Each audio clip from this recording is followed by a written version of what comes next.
안녕하세요. 저는 다나주단의 대표 단하라고 합니다. 블랙핑크 스타일리스트 팀인데 블랙핑크 새로운 신곡 뮤비에 한복을 입히고 싶은데 단하의 그런 한복을 입히고 싶다. 뮤직비디오의 그런 조명이라든지 전체적인 컨셉이랑 너무너무 잘 어우러져서 굉장히 만족스러운 그런 결과물이 나온 것 같아요. 굉장히 만족 중입니다.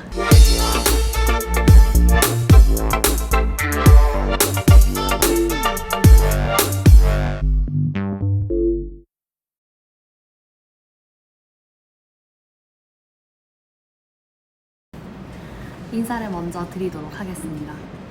안녕하세요. 저는 다나주단의 대표 단하라고 합니다. 저희 단하는 2018년 8월에 런칭을 해서 지금은 횟수로는 3년 차고요. 꽉 채워서 2년이 된 기업입니다. 저희는 이 세 가지 가치를 가지고 만들어졌어요. 첫 번째는 전통을 기반으로 하는 옷, 그리고 두 번째로는 환경에게 무해하고 또 친환경적인 소재를 사용하고요. 나머지는 사람이에요. 그래서 저희는 자연과 환경, 사람이 선순환 구조를 그리면서 같이 미래를 만들어 나가는 그런 브랜드를 만들고자 설립을 하였습니다. 그래서 저희는 보시면은 일단 모든 옷이 전통 복식을 기반으로 제작이 되었고요. 그리고 소재는 페트병에서 추출한 리사이클 폴리, 오가닉 코튼이라든지 환경적으로 굉장히 무해한 소재를 사용하려고 노력을 하고 있습니다.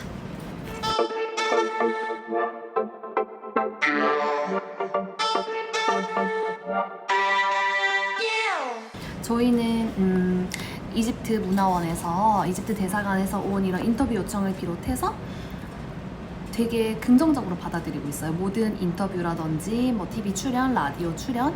왜냐면 저희가 이전에는 스타트업이기 때문에 뭐라고 해야 될까? 홍보가 사실은 되게 중요하잖아요. 홍보가 굉장히 중요한데 어려워요. 근데 이런 블랙핑크 이슈도 있고 한복이 마침 너무 이슈가 됐는데 이 기회를 그냥 놓치고 싶지 않은 거죠. 한복은 일단은 일반 패션 의류랑은 다르게 관심 받기가 쉽지 않은 종목이라고 생각을 해요.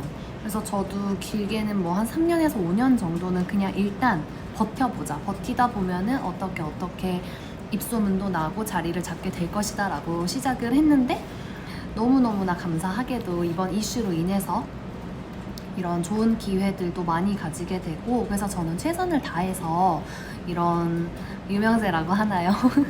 이거를 즐기면서 또 한복도 널리 알리고 또 우리가 가지고 있는 기업의 좋은 가치 같은 것들도 공유하고 싶어서 긍정적으로 검토를 해서 제 체력이 소화하는 한에서 모든 걸 다 하려고 하고 있답니다.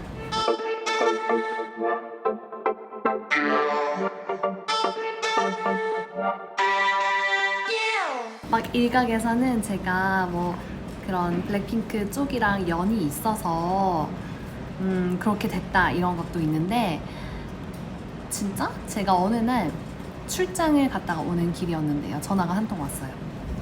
블랙핑크 스타일리스트 팀인데 블랙핑크 새로운 신곡 뮤비에 한복을 입히고 싶은데 단하의 그런 한복을 입히고 싶다, 이렇게 협찬 제의 전화가 온 거죠.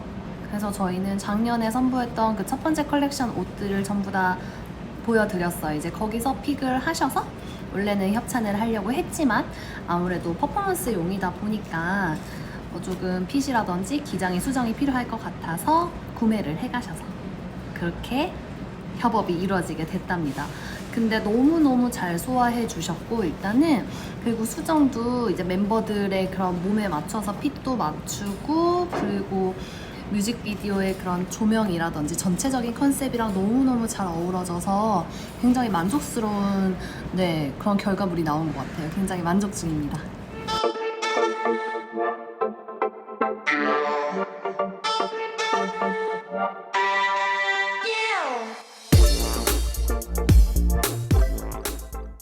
그쵸. 처음에 이 블랙핑크 한복이 공개되었을 때 정통성 논란뿐만 아니라 외색 논란, 굉장히 많은 논란들이 있었어요. 그런 논란에 있어서 첫째로 제가 해드렸던 것은 이게 기모노다 아니다 라는 말이 너무 많아서 그들이 입었던 옷의 원형에서부터 제가 설명을 해드리기 시작했어요. 난 제니 씨가 입었던 거는 남자들의 정통 아우터였던 도포의 원형 그대로인데 축소시켰어요. 축소시키고 로제 씨가 입었던 옷 같은 경우도 아우터는 역시 남자 무관들이 입던 공복이에요. 천릭이라는 옷인데 천릭이라는 옷의 원형 또 그대로예요. 그대로인데 소재랑 색깔을 조금 변형을 했고요. 그리고 안에 입었던 이게 크롭탑 때문에 굉장히 논란이 많았어요. 근데 저도 논란이 있을 수밖에 없다고 생각했던 게 그게 조선시대 때는 가슴 가리개라는 속옷이었거든요. 속옷에 화려한 문양을 입혀서 밖으로 드러낸 것이죠. 그게 저는 좀 파격적일 수도 있다고 생각을 해요. 그래서 이 한복에 대한 기사가 올라올 때마다 너무나 많은 논쟁이 펼쳐지고 여러분들이 관심을 가지면서 토론을 하시는 거예요. 저는 굉장히 좋은 현상이라고 생각을 해요. 일단은 한복이 이렇게 이슈가 된 적도 없었을 뿐더러 이렇게 많은 사람들이 관심을 가지면서 기다 아니다 이렇게 얘기를 할수록 이 한복에 대한 정의가 점점 형성이 된다고 할까요? 사실 한복이라고 하면은 우리나라 사람들은 아무래도 저고리 혹은 치마, 결혼식장에서 많이 보는 그런 예복들을 많이 생각하세요. 근데 한복은 우리가 이때까지 이 역사 동안 쭉 입어왔던 한국인이 만들고 한국인이 입고 즐기던 옷이기 때문에 어떤 옷도 한복이 될 수 있어요. 그리고 한복의 종류도 굉장히 많다는 점. 근데 저는 이번 기회를 통해서 한복이 저고리 치마만 있는 것이 아니라 천릭이 있을 수도 있고 가슴 가리개가 있을 수도 있고 또 도포가 될 수도 있고 그거를 현대적으로 또 입기 좋도록 실용성을 더해서 소재적으로 변형을 시키고 또 핏도 조금 간소화시켜서 현대적으로 좀 재해석할 수 있는 방법도 있다라고 보여드리고 싶었고요. 조선시대, 고려시대 이때도 정권이 변하면서 그리고 또 한복의 유행이 변하면서 똑같은 논란이 항상 있었어요. 아, 이거는 너무 사람이 입기에 천박하고 왜 색이 짙고 이런 논란들이 항상 있었는데 저는 지금도 그런 과도기적인 시기라고 생각을 해요. 2020년대에 입는 한복이랑 조선시대에 입는 한복이랑은 분명히 차이가 있을 수밖에 없기 때문에 우리가 이렇게 많은 논의를 통해서 2020년대의 한복은 이랬다 이렇게 나중에 역사의 한 페이지에 남을 수 있도록 만들어 나가는 과정이라고 생각을 합니다.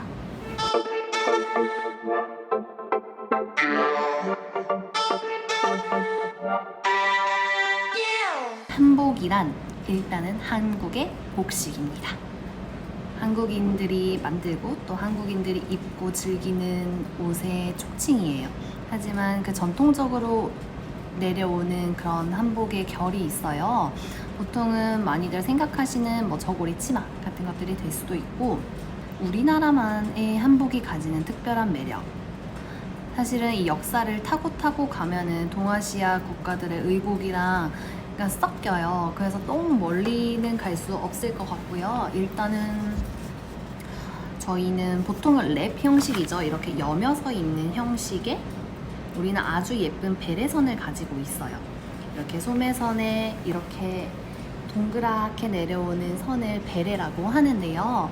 이것도 유행에 따라서 어느 때는 이렇게 했다가 어떨 때는 이렇게 쳤다가 굉장히 많이 변해왔어요. 그런 곡선을 좀 많이 가지고 있는 것 같아요. 저희 한복은 곡선의 매력 그리고 소재적으로도 주로 실크도 많이 사용하지만 사실은 그것도 아주 계층마다 여러 가지 옷감을 사용했기 때문에 한복은 이렇다라고 사실 정의를 할 수 없는 게 한복의 매력인 것 같아요. 계층에 따라서 어떤 분들은 뭐 무명 옷을 입었을 것이고 양반가들은 실크로 된 아주 화려한 옷을 입었을 것이고 그렇죠. 저는 한복을 기반으로 해서 옷을 만들고 있는 입장이잖아요. 근데 저도 그렇지만 저희 고객님들이 항상 얘기를 해주시는 게 이 한복은 입는 사람을 뭔가 특별하게 만들어주는 매력이 있어요. 그래서 한 번 입으셨던 분들은 중요한 날 있을 때, 그리고 중요한 약속이 있을 때, 아니면은 모임 같은 거 있을 때 그 옷을 또 찾게 된다고 하더라고요.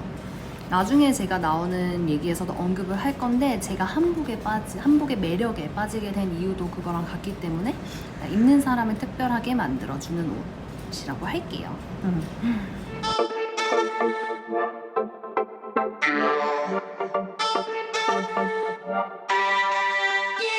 저는 원래는 비전공자였는데 중국어 전공이에요. 저는 중국어 전공인데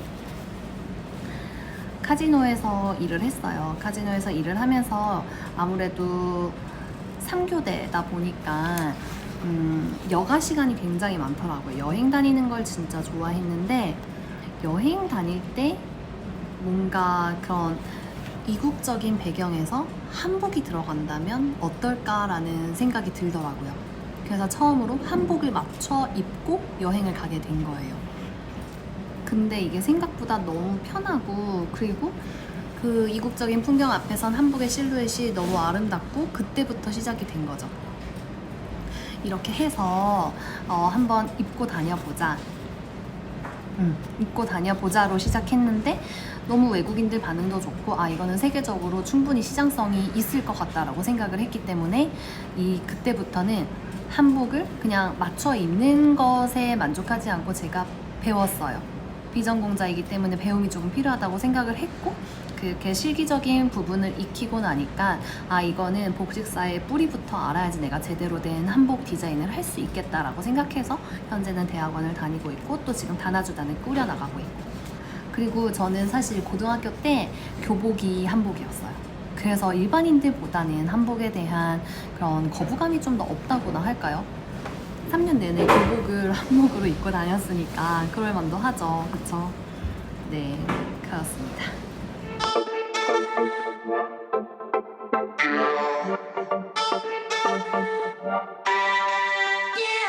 저는 일단은 이 다나주단이라는 걸 시작하면서 한복에 대한 고정관념을 깨고 싶다는 생각이 우선적으로 들었어요.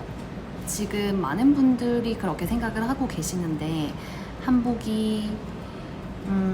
한복이라고 하면은 일단은 결혼식 때 많이 보는 단한 저고리 치마에 아니면 저고리 바지에 쾌자, 이 정도를 생각하세요. 그리고 결혼식이나 돌잔치 이외에는 거의 입지 않죠. 그래서 장롱 속에 박히게 되죠.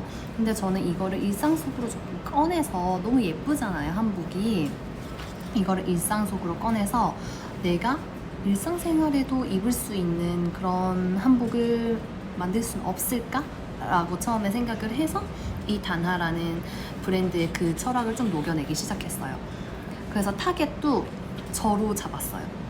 내 나이 또래 이렇게 일을 하는 여성들이 평상시에 일을 할 때, 그리고 데이트를 할 때, 혹은 여행을 갈 때 편하게 입고 즐길 수 있는 그런 한복을 만들자라고 접근을 하니까 이게 굉장히 쉬워지더라고요. 그래서 평상시에 조금 입기 좋도록 치마에 주머니를 단다든지, 그리고 언제나 우리가 드라이클리닝을 할 수가 없잖아요. 그렇기 때문에 물빨래가 가능한 소재를 사용한다든지, 그리고 남들과 또 똑같은 문양은 싫기 때문에 문양도 개발을 했어요. 시장에 가면 늘 있는 그런 살 수 있는 그런 패턴들은 저는 사용하고 싶지가 않더라고요. 뭔가 단하만의 색깔이 담긴, 하지만 한국적인 정신이 담긴 그런 텍스타일 디자인을 하고 싶다라고 생각을 해서 박물관부터 진짜 뭐 논문 자료 안 뒤진 게 없어요. 이게 사람들이 아직 잘 모르면서도 아름다움을 느낄 수 있는 그런 유물이 없을까라고 생각을 했을 때 딱 그때 눈에 들어온 것이 지금 국립고궁박물관에 소장 중인 궁중보자기 유물인데요. 이거는 공개된 지가 얼마 되지 않았기 때문에 일단은 대중적으로도 많이 안 알려져 있어서 이것도 한복을 만드는 사람으로서 나의 역할이다라고 생각을 해서 그 궁중보자기 유물 3점을 가지고 일일이 손으로 리디자인을 했습니다. 그렇게 해서 그거를 텍스타일 패턴화 시켜서 지금 옷에 적용을 시켰고, 또 그렇게 만들어진 옷을 블랙핑크 분들이 또 입고 나와서 전 세계 지금 4억 명, 5억 명이 보셨나요? 네. 그래서 그 문양에 대한 관심도 굉장히 많더라고요. 국내외로. 근데 이것이 한국의 궁중 유물이라는 것을 또 알려드릴 때 굉장히 뿌듯했고요.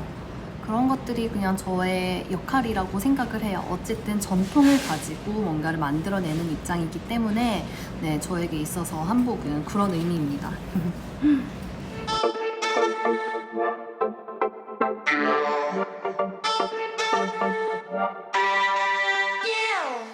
저는 너무 가보고 싶었어요. 이집트 옛날에 어렸을 때 그 둘리의 세계 여행이라고 그런 비디오 시리즈가 나왔는데 이집트를 가는 게 아직도 기억나요. 그 둘리와 친구들이. 그래서 언젠가는 진짜 꼭 가보고 싶다.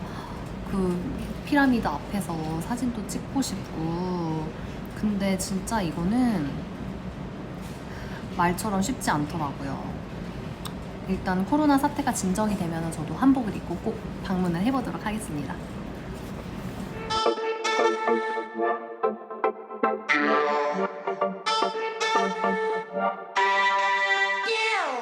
제가 그래서 이걸 준비해봤는데요.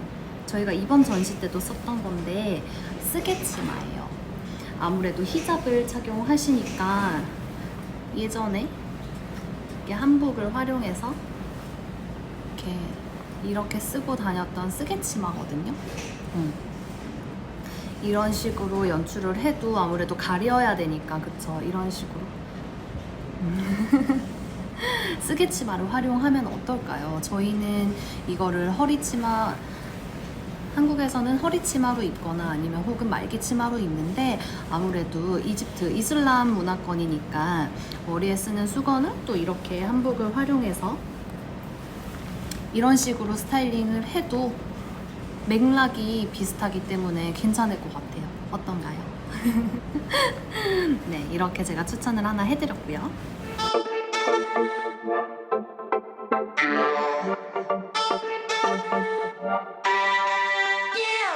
저희는 대자본이 있는 대기업이 아니기 때문에 어떻게 해서라도 사실은 알리는 것에 집중을 해야 돼요. 근데 그게 소자본으로 가능하면서 또 효과적으로 그런 결과가 나오는 것이 SNS입니다. 그렇기 때문에 저희는 인스타그램을 굉장히 열심히 하고 있고 인스타그램, 페이스북 전부 다 너무 열심히 하고 있어요. 그리고 한 3-4달 전에는 저희 개인 유튜브도 개설을 했어요.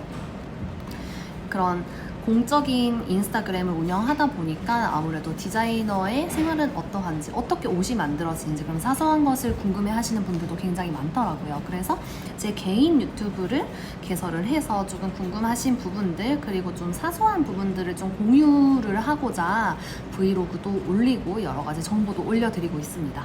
인스타그램은 단하 서울 치시면 되고요. 유튜브는 단하 혹은 단하 로그 치시면은 저의 그런 개인적인 그런 소셜 홍보를 보실 수 있습니다.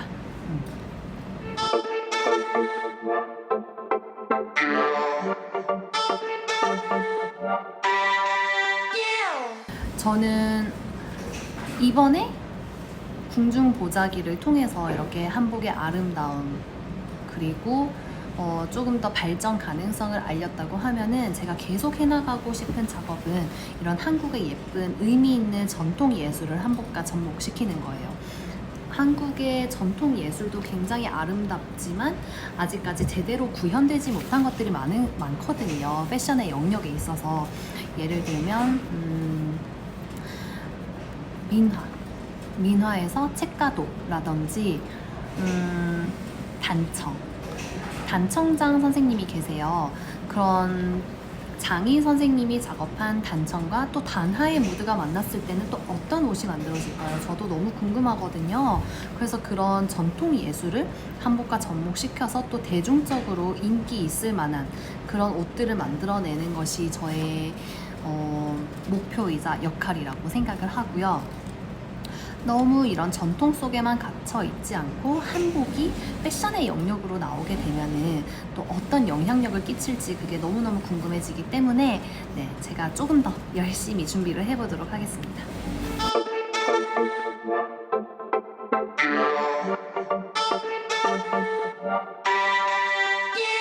일단은 너무너무 감사하다는 말씀을 드리고 싶어요. 이 한국이라는 작은 나라의 문화 그리고 옷에 이렇게 큰 관심을 가져주시고 각국 나라에서 각국의 그런 원단들로 저희 한복 모양을 흉내내서 댄스 커버 챌린지도 해주시고 또 저희 홈페이지에도 각 나라에서 굉장히 문의가 많이 오거든요. 그래서 저희가 조금 더 이 전통을 현대적으로 재해석해서 한국의 정신을 잃지 않으면서도 세계인들에게 공감을 받을 만한 그런 옷들을 열심히 연구하고 만들 테니까 쭉 저희 한국의 문화 그리고 한국의 옷 이렇게 좀 관심을 많이 가져주시면은 조금 더 많은 사람들이 행복하게 즐길 수 있는 그런 문화가 될 것이라고 생각을 합니다. 앞으로도 한국 그리고 한국의 옷에 많은 관심 부탁드리고요. 네, 인터뷰 너무너무 감사합니다. 이렇게 마무리를 해보도록 하겠습니다. 감사합니다.